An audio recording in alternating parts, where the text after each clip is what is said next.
Well, hey, I mean, it's a strange moment, but congratulations, Gabriel. After however 10, 15 years, whatever it was, Yeah. you finally published Chapel Perilous, The Life and Thought Crimes of Robert Anton Wilson, our mutual friend and hero. Uh, how's it going? Are people reading it? Are people writing you and saying yay? It's going great. It's great to see you guys as well. Me too. Yeah, man. Yeah, I think that it's actually, I think it was around 9 years. The first inception of the idea kind of came about May 1st, 2015, on a trip to Ireland. It started on May Day, and really sort of the phase was completed on May 1st, 2024. It was really kind of finished then. So yeah, it was about 9 years, and uh, but well worth it. Yeah, the response has been amazing, which I'm so grateful and happy for. I mean, I think Bob deserves it. A book that, he created inexhaustible art, and I wanted to create an inexhaustible read of a biography. And judging by people's responses, I think that I've approximated that. So Yeah. Well, Yeah. I'm I mean, happy. I felt that it was like Bob had waited for you to write this. I don't know, Doug, has anybody else tried? Because it's been, you imagine people would have done this, but it was like he was waiting for this. It was so perfectly in tune with his thinking, the way he wrote prose, even. I just thought it was brilliant. So congratulations again on getting it out, and the fact that it exists out there at all, Gabe, was amazing. And thank you, Grant. Yeah. Yeah. And guys, I just want to thank you as well for being involved in the book. I mean, you both played such a major role, sort of spiritually and also just kind of helping things out in the physical plane. But just knowing that, you guys were carrying the torch and are carrying the torch, and you had my back on this was great. So thank you guys. But why did you, I mean, the fact that you did this, I mean, you obviously felt drawn to this subject, and like I say, it was waiting for you to write this book. So what was the compulsion, Gabe, at the start of this? That's a great question, Grant. The Yeah. compulsion was, I mean, um, honestly, I was just such a fan of Bob's work, and it was an organic process, really. I This is my first book. I've been writing for years. I spent many years as an MC, which that's poetic writing, at least the style of music that I'm into. And I wanted to just create something with a certain power to it, and Wilson's life and his work fulfilled that role.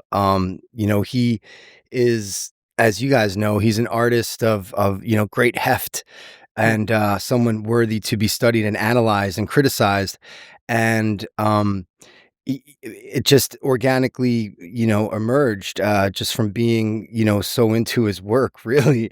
And, Doug, I remember I told Doug, this is going back like many, many years ago, like over 50, maybe 15 or plus years ago, I told Doug, like, the first book that I want to write is going to be about Robert Anton Wilson. And I think it was perhaps a bit of just wanting to honor the guy.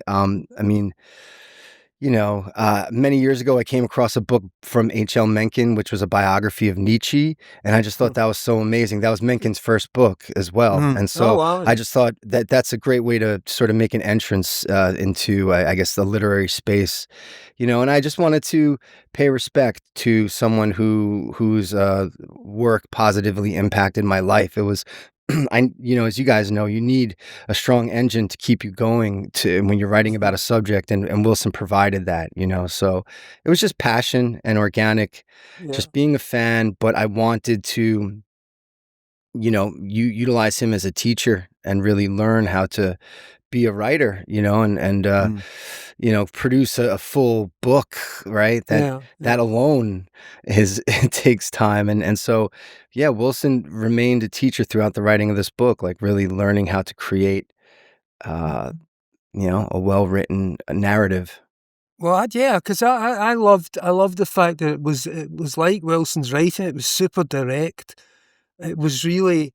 it was aimed at a wide audience, but at the same time, there was no sentimentality over things in Wilson's life could so easily be presented in a sentimental way and written in a more lyrical way. But I loved that you stuck with his kind of engineer's viewpoint, and Yeah. you didn't succumb to the sentimental. Everything's presented, and it's very moving, but the end of the book is super moving. I was really touched by it, but it's not done in any way that I felt was manipulative in a way that could have been done. So again, I feel how much is just that influence from him, because I know you as a writer of lyrics, it's more by its nature lyrical, as you say, it's more poetic, but this had a real diamond precision, which I thought was very much reflective of how he thought and how he wrote. And I just, I love the act of mimesis, how Yeah. Mm. Yeah, I was thinking that too. The sort of the way his real life, I could picture him in wood chairs on wood floors, trying to get, make rent, getting yeah, cheese out of the fridge and thinking about Sirius and the aliens, and at the same Mhm. time, so it sort of weaved both those ways that he wasn't like Terrence himself, like Mhm. Terrence McKenna or one of those people. He was so Yeah. Uncle Bob, and you got that by, he went down to the store, he came back up, he had a hallucination, he went back to the store and got some Yeah. cheese, Yeah, well, I definitely wanted to ground it. I wanted to ground him, and I mean, he was a grounded individual based on the stories that people told about him. Uncle Bob, very relatable, earthy, right? And not a large separation between his public self and his private self, if you will. Which seemed to be refreshing for a lot of people to encounter. And I just wanted the work to reflect that and plug in a visceral human self. I wanted it to go beyond just a factual biography. I mean, but this was I mean, this took work. Obviously, this took many years and an extreme amount of edits, like to get to that precision. Yeah. I mean, that took an insane amount of edits. I don't No, even but it's know how many. well And yeah, worth it, man. It's so good. It's so tight. That's Yeah. what I love. Yeah, and I saw some of those early drafts, and really, Yeah, yeah, I mean, it feels to me like the big work happened between the first draft and now, rather than between 0 and the first draft. yeah. oh, most definitely. I mean, yeah. I mean, that was part of the process, nailing the beginning and whatnot. Mm. Um, And not to get too magical about it, but maybe all the delay, both technical Mm. and publishing and all, was for a reason, because it does feel like this is the moment that we need millions of young American and British men to be asking themselves, what would Robert Anton Wilson do? You know? You know? Absolutely, rather than some of the alternatives. I Yeah. mean, for sure. I mean, what would Robert Anton Wilson do? That's a that's a good question. Um, I hope some Irish chaps would be asking the same question as well, and Yeah. many people throughout the world, in many different languages. I mean, this has been one of the great things about this book is obviously, there was a built-in audience. Like Bob had a cult following, and it's nice to see how much this following has grown internationally since even his death. So seeing some books get bought, from Poland to Brazil to Japan, India. I mean, so that response for me personally has been really nice, to see that this work that I put into it has now this far reaching effect. And I mean, there was definitely something magical about it too. I mean, that's undeniable.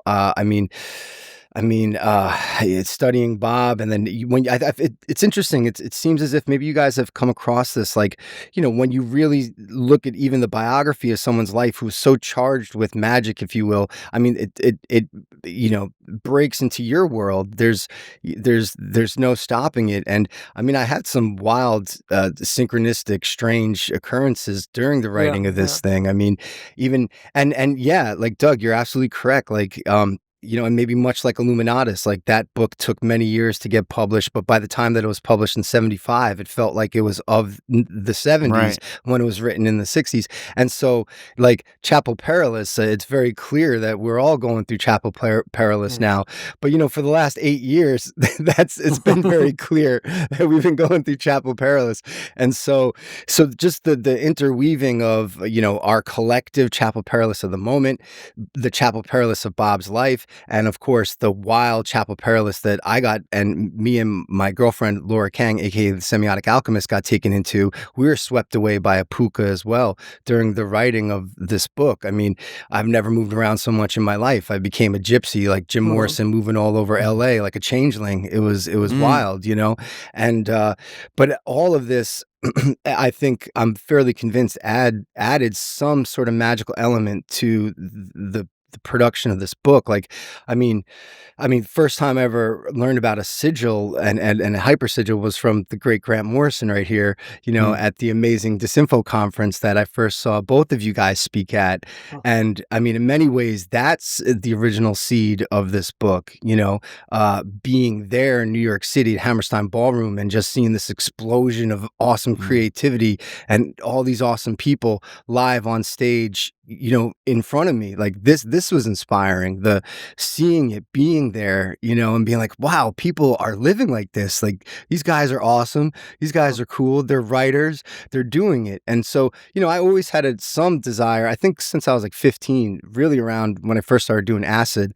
It just popped into my head that, like, I would tell my friends I wanted to be a poet and a vagabond. I barely even knew what a vagabond was, but it now just seemed really now cool. you know, yeah. Welcome. I made my bones, man. And yeah. You look up vagabond in the dictionary, there you are. That's it, And so, yeah, and like, so it was, I guess, achieving that goal. I could look forward to other goals now too, I mean, so this book in so many ways, like to really, it has been a magical product, and it's in, since learning about sigils and hyper sigils, like Grant speaking about the invisibles as a hyper sigil. I mean, I charge my my music, my hip hop lyrics, as I viewed them as hyper sigils. That when I would rhyme these words, they would take me out of, if I was in a low state, this was something to make me feel better. Like, and so, but this book is that times 1,000. It's not just to make me feel better. It's to bring some Bob into the world, And maybe for people who don't know the language, some of the language we're using, we should explain sigils, hypersigils, and ultimately Chapel Perilous, because we referred to all three. I mean, I mean, I could maybe Grant, because you did it so well 30 years ago at at Disinfo. Well, I'll try to be simple. A sigil is a magical idea, and it's sort of one of the most basic ideas in magic, and it's the notion that you can condense a desire into a symbolic representation. So you pick a specific desire, and it usually works best with specifics for some reason. It's not so great about, I desire world peace, because there's so many factors involved in that the sigil can't handle the load.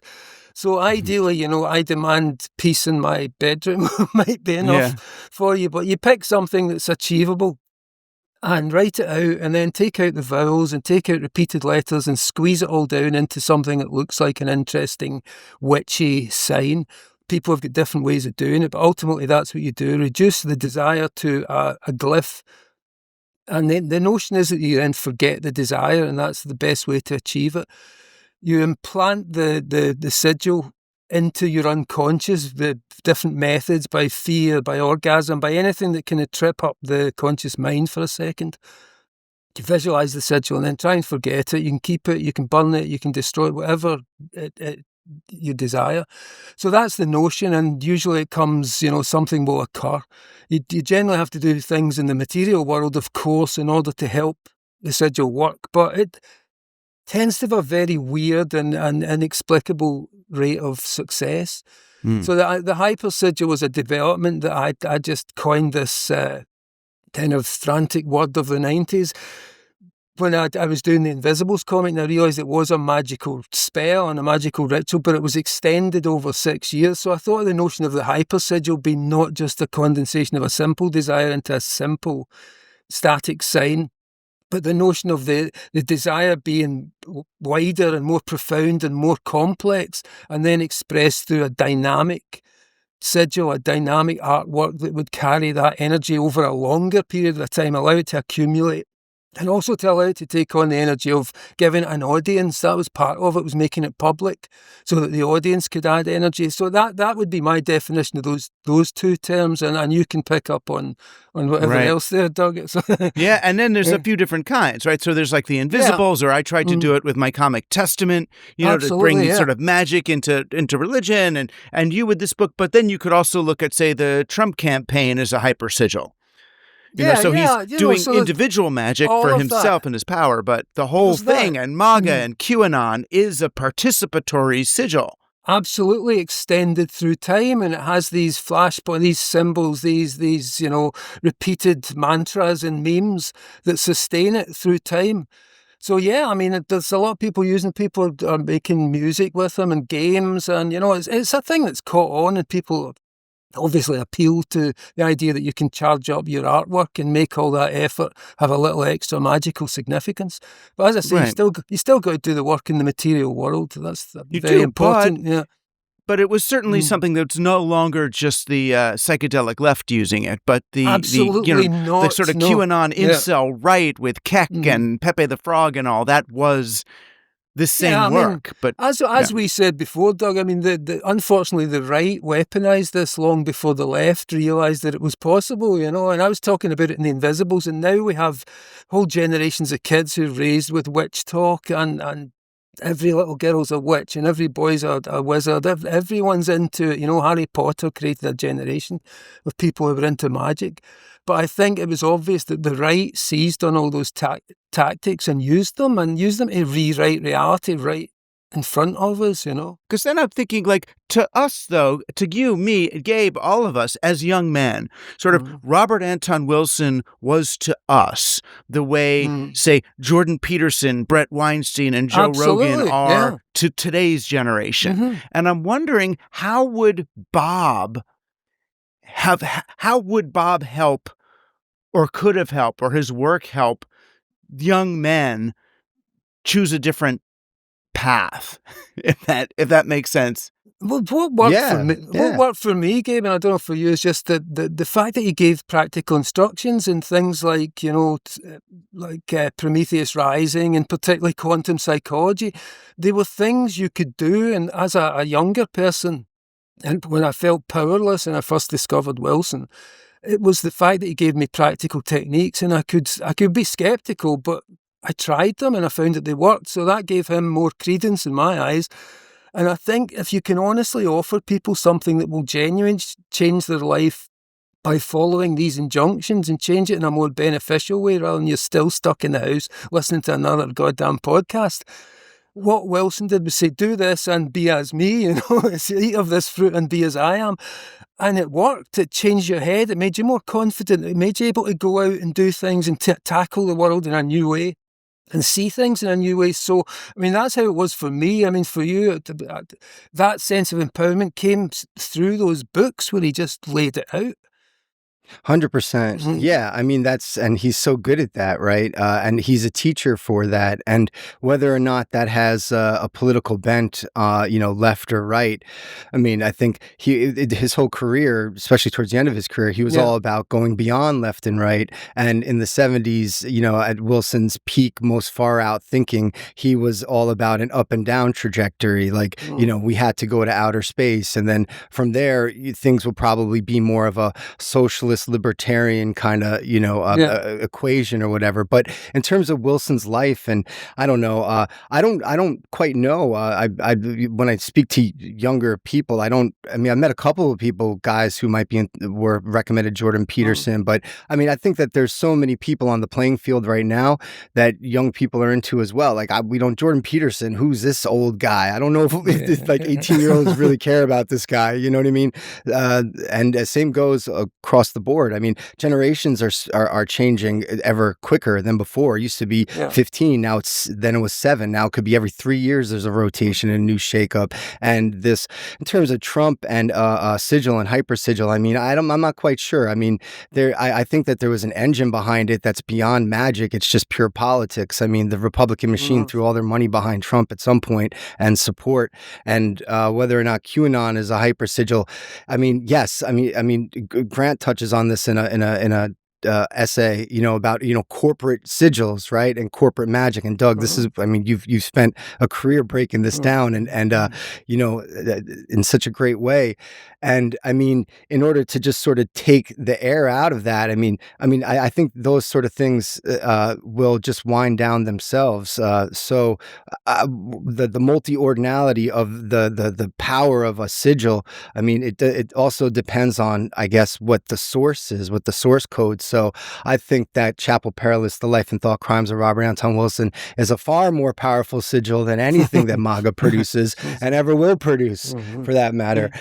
So and it doesn't matter how many people receive the message, right? I mean, this is one of the big things about Bob, and that's the big thing about, in terms of, I don't know, quote unquote, becoming a man or just becoming your own person. You have to be prepared to walk alone and also prepared to take pain. And on the magical path, this isn't some of the things that you want to hear, but it comes up in every bit of literature. And that's the path through the Chapel Perilous.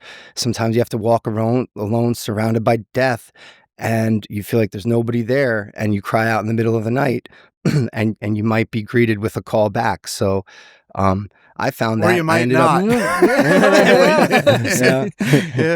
But it might just be your own madness. So Bob's work, the sort of the maybe logic approach, the understanding that everybody's in a different reality tunnel and none of the reality tunnels are reality, they're all ways of seeing, feels like it would have been or still could be a great antidote for a society where so many people believe stuff, with this extreme polarity, whether it's right or left, that raw is a medicine for a culture like ours that's locked into sort of literal interpretations of reality.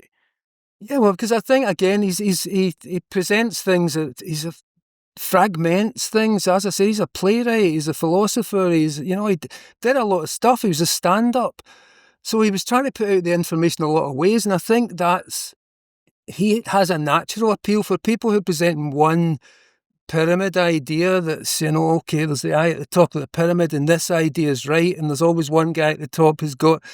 And I think Bob was presenting that other idea. So for me, the future lies in a kind of a fragmentation. As I've said to you, Doug, before, and you, Gabe, I think it's all about disintegrating the individual rather than this attempt to reinforce it with really bad materials, which are just making it crumble all the faster. I think the disintegration needs to be accelerated.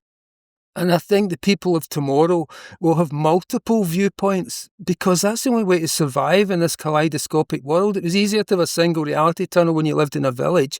It's impossible now. People are going mad. The only way to delegate that is to break down all your functions into separate personalities.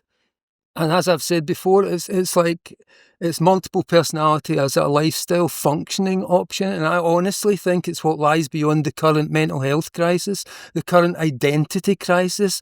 The desire to confine yourself in a single set of ideas needs to be exploded. And that means a totally different way of thinking about what a human being is.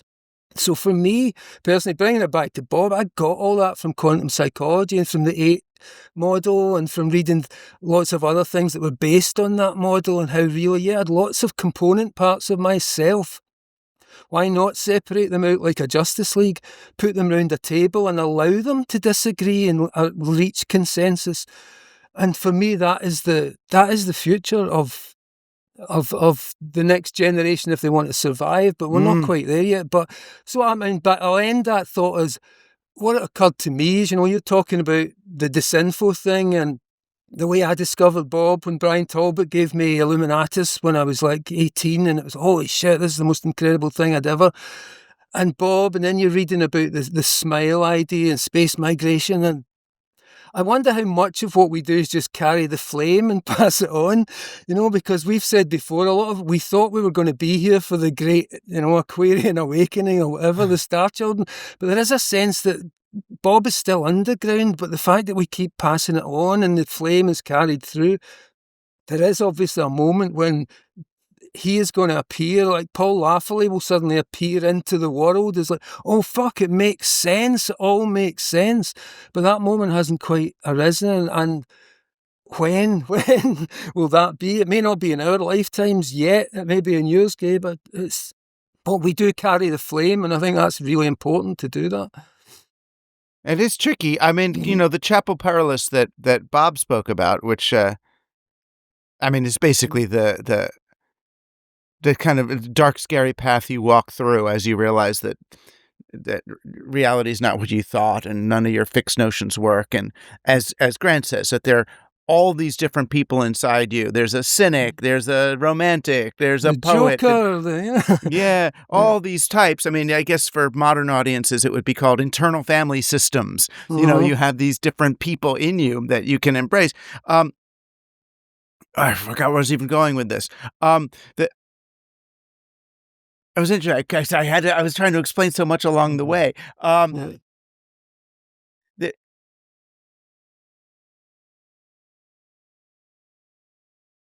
guess a great moment. That's it's an interesting one. And a fabulous Zen moment there. It's beautiful. It's beautiful. I'm fine with it. That idea just hovering there, waiting to be grabbed.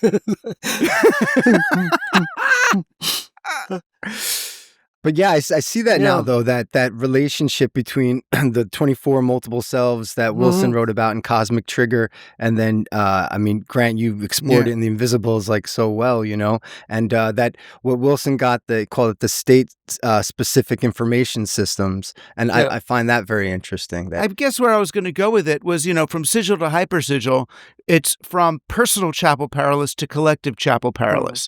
That maybe we as a society now are kind of walking through that, because everyone I'm talking to is so freaked out. Is there a coup? Is Musk taking over? Are the AIs coming? You can have as many different pictures of the calamity as you want. And maybe this is something, again, why Ra is so important at this moment. Can this work help us lighten up just a little bit and realize this is all part of the process. Everything is as it should be. It's scary and dark, and there's collective pain and sad and fatal pain.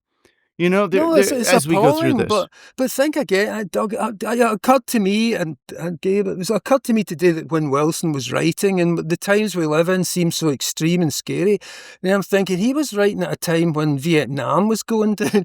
He was writing at a time when Nixon was in power, a crook, but we'd had it all before.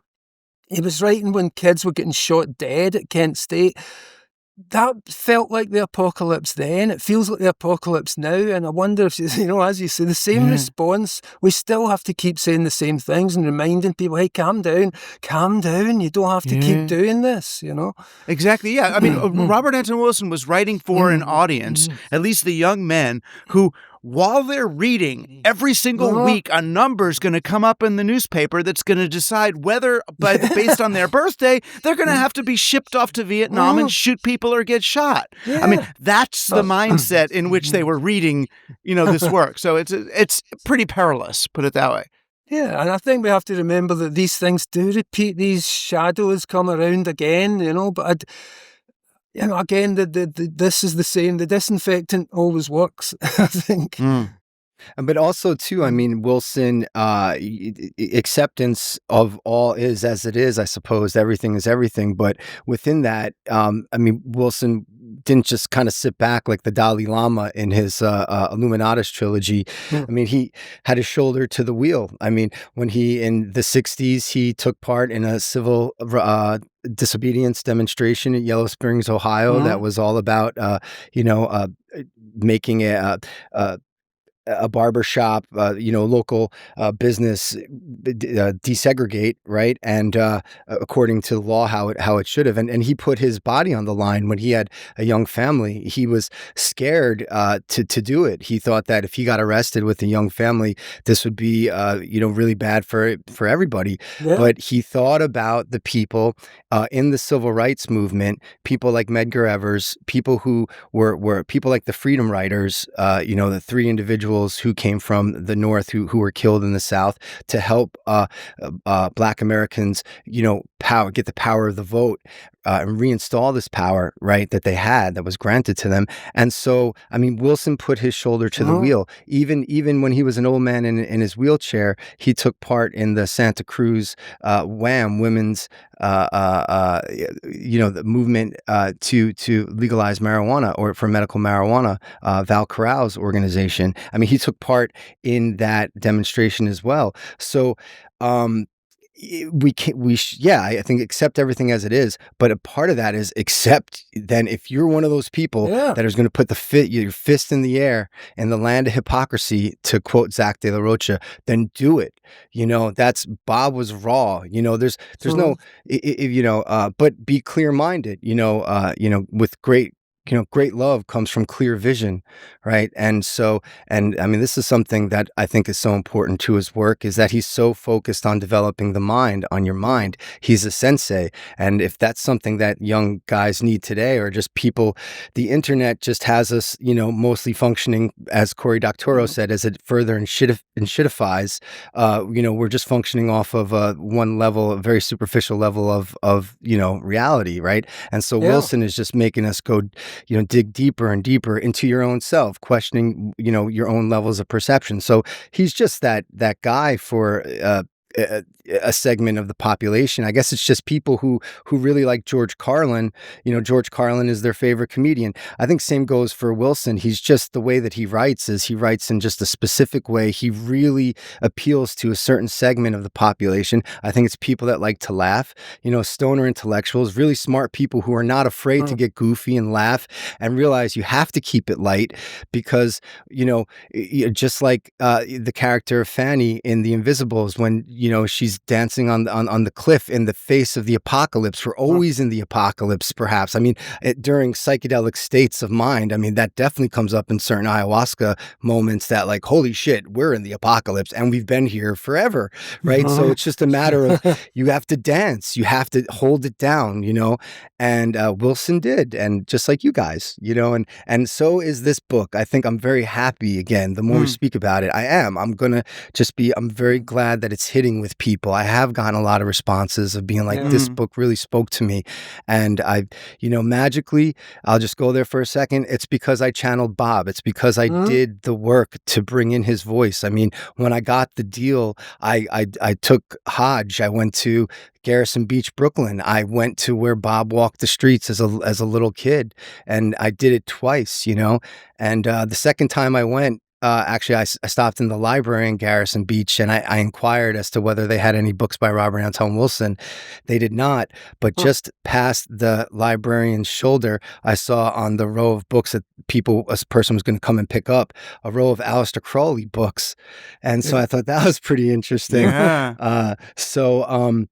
I mean, and maybe this magic circuit is not totally complete yet until we get a street named after Robert Anton Wilson in Garrison Beach or something that, So. Yeah, it's interesting. I mean, it's method writing. That's why it's great. It's like you did it, you lived it, you walked the streets. Yeah, and the integration of what you're talking about of Bob's life. It reminds me of the ACT UP AIDS activists used to say, we bury our dead in the morning, we protest in the afternoon, and we dance all night. And that's not a contradiction. That's the way you live in the apocalypse, right? Yeah. What else you gonna do? Yeah. So the other thing about Bob, I mean, in some ways, equally important to whatever we can call it, to his ideological, psychological, spiritual politics, was his comportment, his way of moving through life, which anybody who's watched him do a show or read about his life or heard, he was kind. Mhm. You know, it sounds so simple, but it's so hard, you know, because Mhm. so many, you know, we know so many of our great, our intellectual leaders, they didn't just exude kindness, you know, and that seems to be, and then for a person as kind, as soulful, as heart open as Bob was throughout all of this, to then face the tragedy, the tragic loss of his Mhm. daughter, which is kind of a greater tragedy than I can imagine enduring, you know, and I thought you handled that well, you know, Gabe, but, I mean, maybe could you talk a little about that and how, you know, how Bob was prepared or unprepared for something like that to happen? For sure. Yeah. I mean, of course, that was such a traumatic moment in, Bob's life and the whole family's life, the whole Wilson's family's life. And, Christina, Bob's daughter and the executor of his estate, she told me, and it was touching and sad. And she said that Luna's death, kind of tore the tenuous thread of the family apart, and that in a way the family never really fully recovered from that, which makes complete sense. I mean, for And people who don't know, this Luna was a young daughter who was, violently murdered, you know? Yes, yep. She was a Mhm. 15-year-old, bright young woman, in Berkeley, California, and she was murdered in the, early part of October in, 1976, roughly just nearly a year, less than a year after, the Illuminatus trilogy had finally gotten published in, the late months of 1975. So Wilson had finally dug himself out of poverty through his writing, right? And, and Luna was murdered in an apparent robbery attempt. She was killed very gruesomely, and this was absolutely shocking. And it spun the whole family out. Wilson's only son, Graham, who was very close to Luna, ended up having a schizophrenic breakdown after her death, and which added even more uh, um, pain to their life, to the Wilsons' lives. And I mean, it's I mean, I cried a bit, a few tears left my eyes. My eyes got a bit wet, during the writing of that. And I mean, I wanted to add as many. I brought in a lot of local newspaper stories about Luna's death. I wanted to learn exactly what happened, so I found out exactly when she died and everything like that. I put it in the book and the aftermath of that, and even I found out even more about her killer, and I put that in the book as well. And That was heavy. I mean, throughout the writing of this book, I mean, there was a number of synchronicities, and Luna, the energy of her. I mean, she came up quite a bit, especially when I was working a lot on that chapter and that whole scenario. And but Wilson was, because of his art. You know, a lot of people don't associate maybe Robert Anton Wilson with Friedrich Nietzsche, but Nietzsche was like one of his favorite writers, not because of his Superman theory. He wasn't into that at all.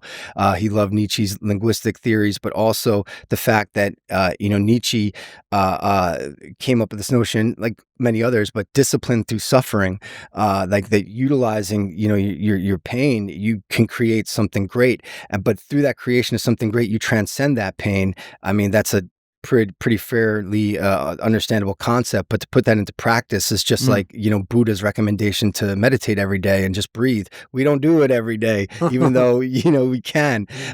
And I think that was just the great thing about Bob, is that he had an amazing discipline, and but he was such a contrarian, which makes complete sense. I understand why. I am a bit like him in that regard, like that he was just like, he was a rebel to the grain. There was no way to barricade him. You know what I mean? Like, he was just that guy, right? But he was able to, Eric. what's the name? Eric Fromm, the psychoanalyst, writer, Mhm. spoke about, like, what was it? Wisdom is education of the heart. And Wilson was able to. He got the message early on in his life that he had to develop his heart. Maybe he got it from his father. Maybe it was somewhere in his family. But he had a great heart, and so he received the message, and it was filtered through a good guy. And that's not to say that he couldn't be a jerk and had certain viewpoints. I mean, we all are that. Wilson always said he never wanted a hagiography if anyone ever wrote something about him, and of course, he wanted warts and all. And I put that in. I get the warts in the book. I mean, there are some moments when you look at Bob in this book, and you're probably like, "Wow, you kind of a jerk, Bob," But like, so what? We're all jerks every once in a while, like, and so it's just to kind of destigmatize that, like, and I think that was one of the great things. I mean, I met Bob a few times in my life, and the best thing was the fact that he was, like you said, like, just Uncle Bob, just chilling, right? And because it made it even more substantial, it made it even more real, like, and you were getting the message, like the message. I totally received that from Bob. The message is being passed, and I mean, that's a tradition in this great craft of magical writing. I mean, there's the stories of, what was it, Oscar Wilde, who went to Walt Whitman, or W.B. Yeats, who went to go visit Walt Whitman, or these stories. No, it was Oscar Wilde who went to visit Walt Whitman or something, and he introduced himself to Whitman, who was already an established poet. And he said, "Sir, I want to introduce you to a future great right here, me, Oscar Wilde." And so it's just going for it in your life, and maybe that might make you a kinder, better person too, right? Like, he didn't have a lot of money, but he got people to say to him, "Thank you, you have helped me," and I think he received that well, even though he was a fairly aloof individual. He wasn't warm and fuzzy Bob throughout his whole life. Like, he was after a speech, he could easily exit. He didn't want to really talk to people a lot sometimes either. So, Bob was a complex, multifaceted individual. Yeah, I wanna touch on a couple of the legacies. I mean, one is, the Illuminatus trilogy, which I think is it's a I don't know what to even call it, a mind game, or a social network, that I mean, he didn't invent the word Illuminatus, right? That was No, he didn't, around. but he put an exclamation mark on the end, and Yeah. it looked amazing. He did a lot for the Mm. exclamation mark. He really Yeah. did. He really did. Yeah. But I mean, honestly, it was kind of like, it must have felt like it was like James Joyce doing Tolkien for the end of the 60s. It's because it's so huge. It encompasses everything. It does. You don't need to read anything else. For a young person, and you read that book, it kind of it led me in every direction until to want to read about this and that and Lovecraft and everything. So it was kind of, it's compendious, and I think it's unbeatable. It's one of those, like Moby Dick. It's just that it stands alone, and there's nothing else really like it. There are lots of imitators, including me, but there's nothing like it. 'Cause it's all trailheads, but the Yeah. trailheads all cohere. Yeah, and it's a great story. It's that people would forget. I mean, we buy into all the brilliance of it and the philosophical brilliance, but it's a really great thriller. It works really well as a thriller and as a trilogy. You want to read the next one. You can't wait. It's got Nazis going to rise up from Lake Totenkopf. It's got the end of the world. So it kind of works on every level, which is what I love. I love that about all his books. I mean, we talked about this before, Gabe. It's just all the fiction just blows me away. I reread Historical Illuminatus a couple of years ago, and Masks of the Illuminatus, I think, is one of the greatest books ever written. That's such a big influence on me and a lot of other people. But yeah, definitely the fiction was... the fiction's exemplary in addition to all his philosophical stuff and the other ideas. Isn't someone finally making Illuminatus trilogy as a movie? Didn't someone? Nah, they tried to do it as a TV show, and it just foundered on... Brian Taylor was involved in it for a while, guy who did Happy, the director, with me, but it didn't go anywhere. So I think it's just people find it hard to crack that. It cost a lot of money. Yeah. Yeah, Mhm. I totally agree with Wilson's amazing pastiche abilities, and he's in writing like that.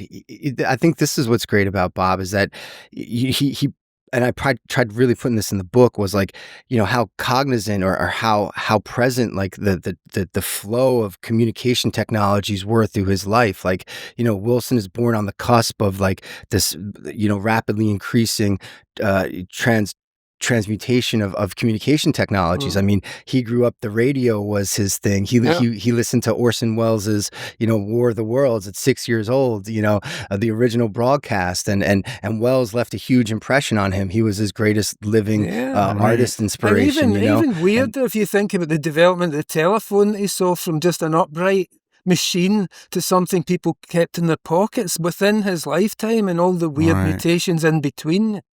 And there's so much value in that, right? And being able to then kind of like trace that Wilson is the really the first generation of this hyper accelerated communication technology development. He's there, and he's telling everyone as well, like, this is going to increase. This is the jumping Jesus phenomenon. It's going to get crazy. And space, from airplanes to outer space happened in his life.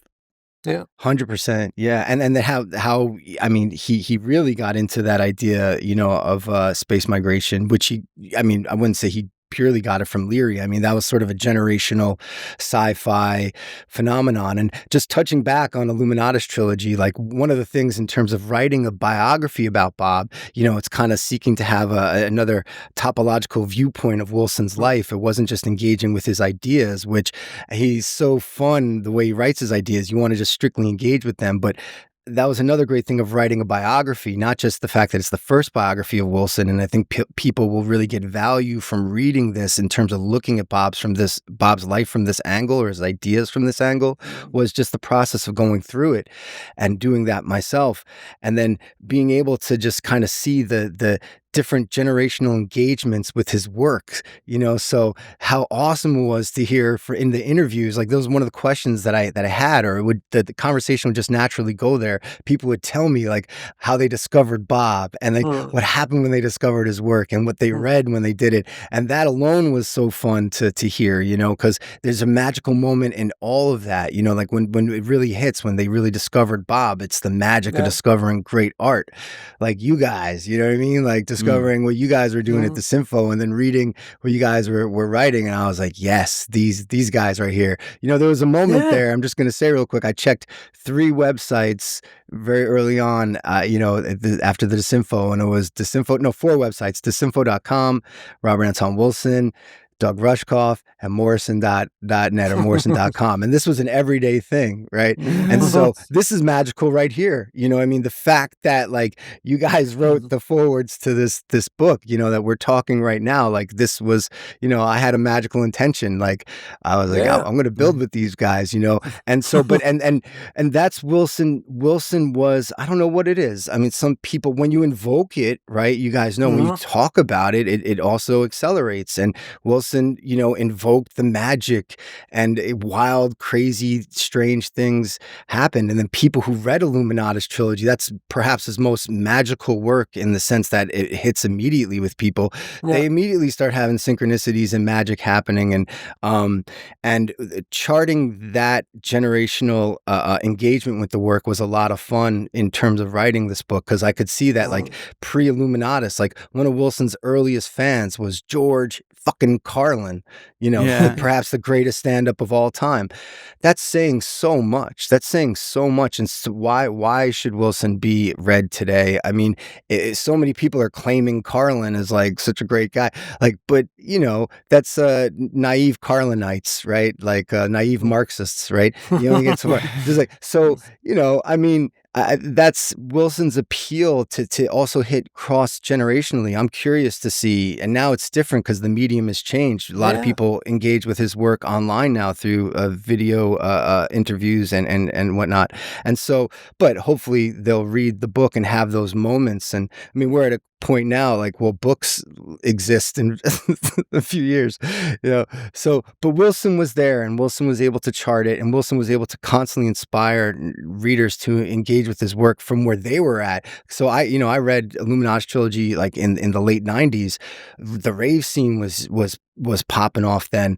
Yeah. Wilson's voice was even more relevant then, it seemed like. And then now today, so many years later, Wilson's voice seems even more relevant today. Some of the veneer is seemingly outdated, but that's a classic vintage Cutlass Supreme right there. Yeah, That's not absolutely. a Mazda 626. That's a Cadillac, those. So Wilson's work is so worth analyzing. Cosmic Trigger, even though some of the things he's talking about seemed somewhat dated, but the fact that in the way he talks about it, and even his conversation about quantum mechanics is still so current and contemporary, so like this book is just, let's give credit where credit is due. Let's toast Wilson, get him in the canon, and then let another generation of academics roast Wilson, because of course there's plenty to roast. You get a certain point, hey, we're all going to be roasted, but let's toast him first because he deserves it. Yeah, I mean, he needs to be found before he's lost. But I think Gabe, just what I see in Wilson is that the most amazing thing is that the fiction is unlike any other fiction, because the fiction will lead you on to his factual books, and his factual books tell you how to become like the characters in the books. Like, you don't get that with anyone else, really. I mean, J.K. Rowling doesn't put out books of actual practical magic. With Wilson, I discovered Illuminatus, and then you find all this other stuff, and you find quantum psychology, and you find Cosmic Trigger, and suddenly you're in this other world.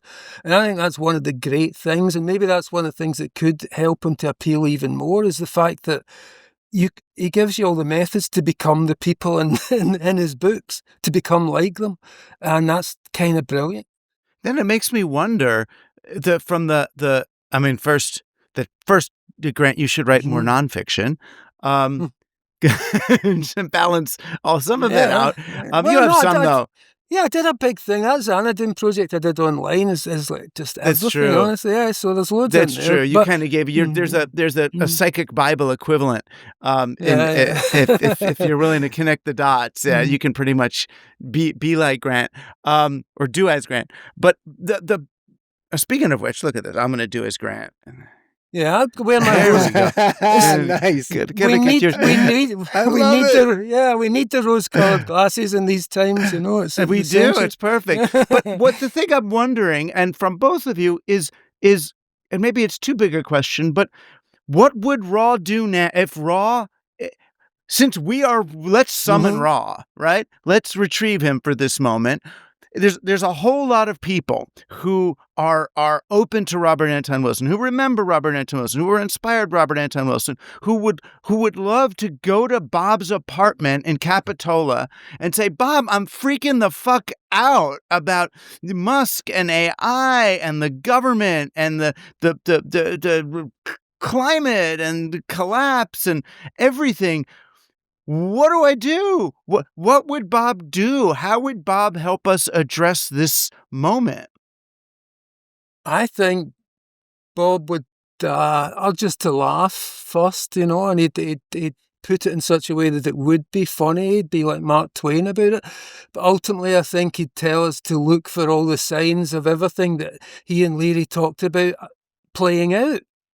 And within a chaotic phase transition stage where political systems are collapsing, where social systems are collapsing, where ideas that sustained us through the 20th century are collapsing, and it seems terrifying. But there's a ton of other ideas around, and they're not all pernicious. And although there's some pernicious people about, well, those guys are always leaping in and out to take advantage, and the rich guys, I think they're kind of, I think they're going to get themselves in a lot of trouble soon, but that's for them to deal with. So I would think Bob would just say, don't worry so much about all this. These are transient things floating by right now, and focus always on what we've been learning from Bob and from everyone. It's like Kabbalah. It's like Bob's system. They learn to activate all the essential parts of yourself and reach out and do the best you can for your community and people and hopefully that will pass on. And I think he would urge us to contribute to the network and not to prioritise individuality and leaders and people with answers and solutions. I think he would prioritise the net and the potential and the fact that things are contradictory, and that's actually useful to acknowledge that and to learn, because it gives you more operating power. So ultimately what I'm saying is I think Bob would concentrate on the positives and see where the gaps were. Like you said, Doug, it all happens in the gaps, where are they not looking? And that's where it's happening. So he would encourage that. He would always encourage positivity, I think, even in times where it seems in short supply. Yeah, the positivity and the interstitial, which is what I've been, the in-between, where I've been so focused right now. It's the where network the and the action is. in-between. Yeah, the network and the in-between, the filaments and the voids. It's like the galactic structures, it's filaments and voids, and I find the voids as interesting as the filaments where we all live. Yeah, and Wilson, what's so great about his work too is that, like, all of us, we change through time and how we approach the things in our lives. And Wilson in the 70s, what he codified so well in Cosmic Trigger Volume 1, which I really seek to put in the book Chapel Perilous, is that how, I mean, when he went all the way, like Bukowski said, if you go all the way.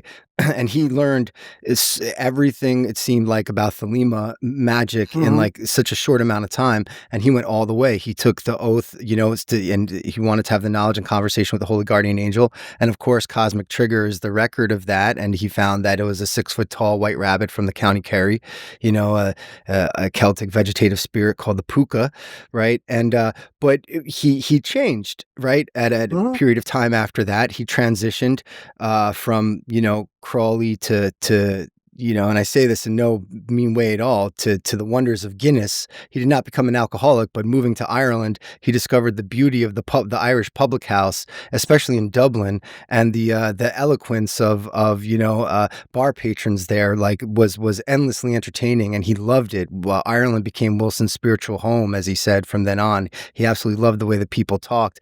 But his magic, moved deeper and deeper into the art. And, he created Masks of the Illuminati, that wonderful novel that was published in 1981 or 1982, which, he poured all of his real world knowledge. I believe he never explicitly said this.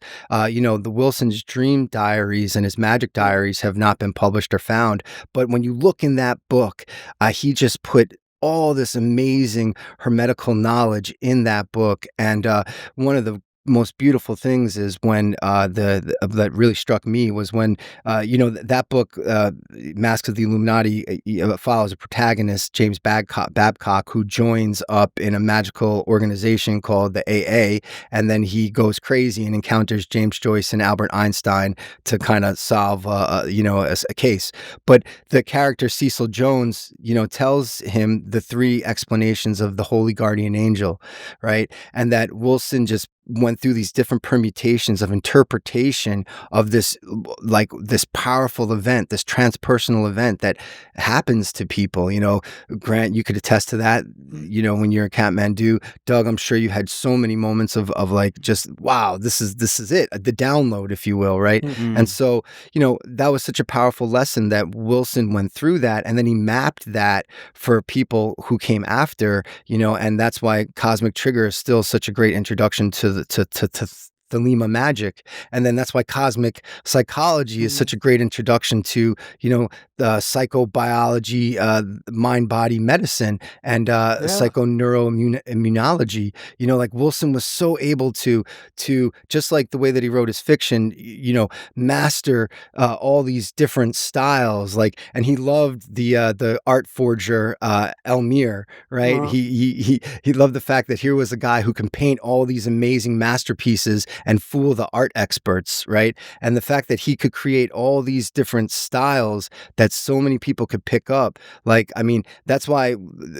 people have not totally discovered Bob yet, like all the different styles that he put out, and so there's just so much value in that. And partly what I trust Bob's maps more than I do J. John Lilly's maps or even Aleister Crowley's maps, because Bob's maps are not, they're not propaganda. Like sometimes when I'm reading Crowley's explanation of the map of where he's going, it's like he's creating the map at the same time that he's going there. And now I'm going to Yeah. go to Crowley Land. And it's like, well, wait a minute. If I had gone here before I read Crowley or before he went there, would it look differently? And I feel like Bob had a do no harm relationship to the realms that he was exploring and mapping. He wasn't touching them. He was just saying, this is what I experienced and this is who I am. So when you go there, you might experience something else, or you might see some of these signs. You know what I mean? It was so much less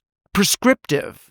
Because he was very pragmatic, and I think what I learned from him especially was that these states, so they were the specific states of consciousness, and he showed how they can be generated. He showed specific drugs you can take, coffee, whatever, to achieve specific states of consciousness.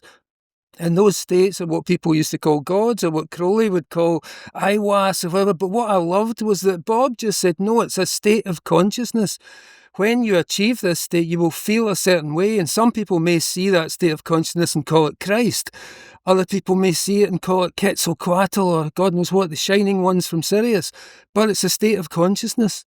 And it works, and you can put it in stages, and you can actually see how the stages relate. And that I thought was really important. That was the important work, which him and Leary obviously worked at that. But the way that Wilson was able to express it, I think, was much better than Leary ever did. Yeah. And much more easy for, I think it's much more propagandistic in the sense it's easier to read. It's accessible. Yeah, it's like the Communist Manifesto. Everyone could read that stuff and go, okay, I can try this, like I said. And I think that's important. His take on magic was about you can generate specific states of consciousness that will feel like alien contact, or will feel like, and it may be alien contact, there may be even a component of this that is alien contact, but focus on the state of consciousness that you're able to generate using these methods. And he did. It works. There's no denying it. And it doesn't need magic or supernature to work. And it's a testament too to how, really how great of a writer Wilson is. He's not just funny, but he is within that, Twainian tradition, if you will, that American, kind of satirical, word slinger, right? Influenced by Henry Miller as well. This, straight from the hip, a hipster, in the old sense. And also think the Joyce thing, where it's like, and like Wilson was really loved the idea of things being multiple things, kaleidoscopic. It's why he loved Joyce's language. It's why he loved ideas and reality tunnels. And again, I think that's his great gift to the future, is the notion that reality is kaleidoscopic. It's absolutely contradictory and self-defying and self-denying. And to understand it, you've got to be funny. You have to be light on your feet, and to accept that something that you value intensely is also stupid. Recognize your own cosmic schmuckness. Yeah, and also the glory, it's all there. And I think he was well. And the problem with today's ideologues is that it's one size fits all. It's one idea fits everything. And the contradiction must be expelled and got rid of into the underground. And Wilson's method was, no, don't expel the contradiction. Absorb understand how the contradiction tells you something more about the subject under study. So that film, I think the Joyce and the language, the love of language and the love of the portmanteau language, where words mean multiple things and carry multiple complexes of ideas, really appealed to him.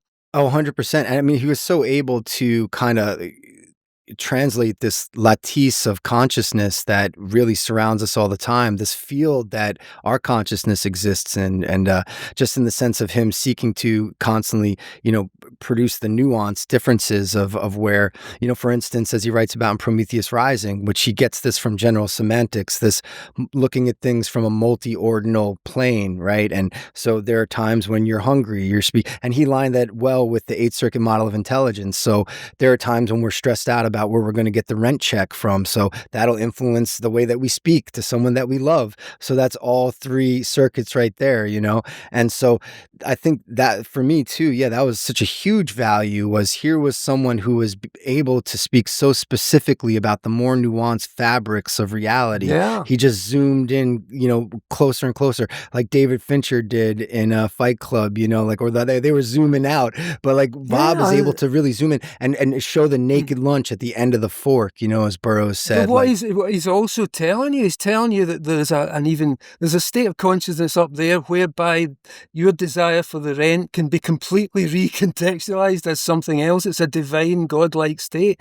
So he's also telling you that. It's like saying that the real world you're living in has an aspect of it that's existing in a non-dual, divine, Buddhist-style consciousness. And it's that, again, we can also bring that down. Suddenly the rent means something kind of different when you've reached a divine state of consciousness. Maybe you can reprocess your feelings in a different way. I love it. He did stress out about rent, though. I do see that in the book.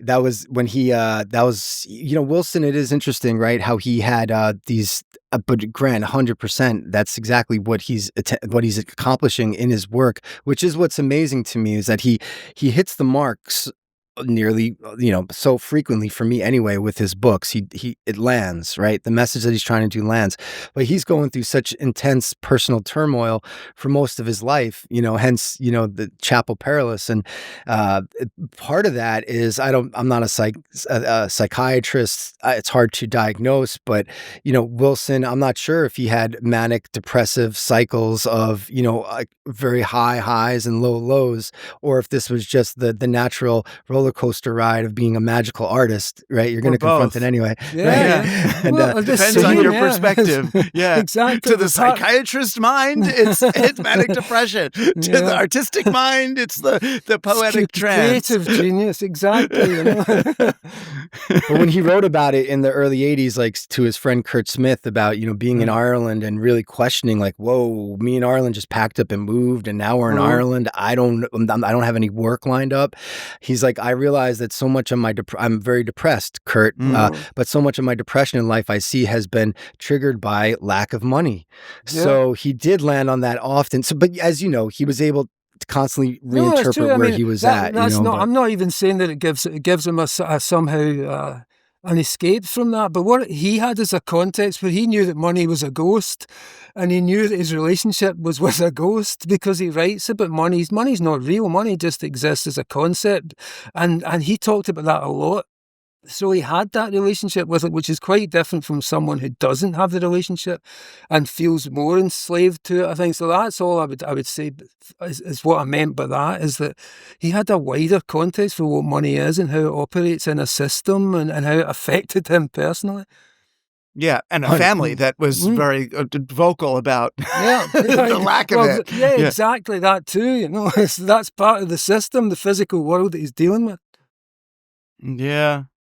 Well, I think that was one of the things I really wanted to put in this book as well, too, was to constantly ground Wilson, as fill the meat puppet with as much, blood and viscera as possible, and part of that is showing that he had these doldrums. Because I remember when I was first reading Bob, I was like, this guy is a superhero. Yeah. Holy shit, this guy is amazing. And so, that's the great thing. And when someone once said, don't ever meet your heroes, but like, what a great thing of like, so many people meet Bob, and then they're like, wow, I met my hero and this guy is awesome. And then those people become awesome. And then other people, they become other people's heroes, and then they meet them and they're like, these people, Rushkoff and Morrison are awesome. But awesome in the unexpectedly candid, frank, grounded, sweetie pie way. The other great thing, the other great gift of this book is, how many emails, I'm sure you get them too, Grant, from people, great writers, great artists, or the YouTubers or whatever. And they're like,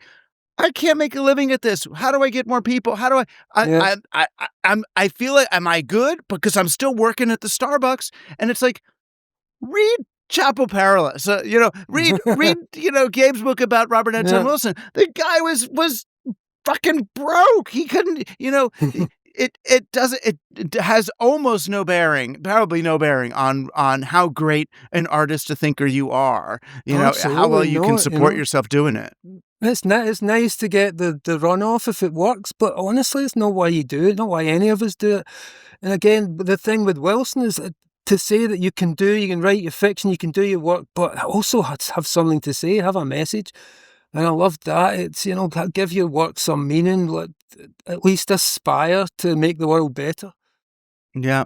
And that great Gabriel, I mean, this is a good way to sort of wrap up this hour. I mean, welcome. I mean, you went fucking through it. You did the 10 or 15 years that you just did. And I was there from the beginning with like 2 or 3 of the different agents and publishers and however many drafts and permission from the state. And I mean, my gosh. I mean, you went through it. Welcome, man. Welcome. Thank you. It's so good to have you in the posse, Yeah, it's nice to be here. It's nice to be here. And this is definitive. This is the one, man. It's something special. It really is, and I got asked to do Timothy Leary's biography a number of times after he died because I knew him a bunch, and I kept reading flashbacks and thinking, I can't. I've got nothing more to say. I don't know how to compete with it. And you read Cosmic Trigger, you went through it, it's a beautiful kind of autobiographical portrait, and you found a way to bring more light into this subject, and that's miraculous, really. Thank you so much, Doug, and thank you, Grant, and I'm so happy you guys are congratulations. Yeah, thank you. Yeah, thank you for taking the torch, happy man. to get involved. It's like dragging us out. The next generation still remembers us. Heck yeah. Yeah, man. This is the golden thread, and that's something that was clear with Bob and you guys, and the story continues, Absolutely, yeah. Pass it on, man. Pass it on. All right, thanks, man. Thanks for being on Team Human, and my own little way of my own offering to the cult of Ra. Okay, thank you guys. Thank you for having me. Great talking again, guys. Fantastic. All right, everyone, be good, be peaceful. Everything's going to be fine. It's all good, and if it's not, then just laugh as best you can. And we have to work at it, so. Yeah. Get in there. All right. Guys. I'll work at it too. All right. Thanks. See y'all. Congratulations. Thank you. Peace out, guys.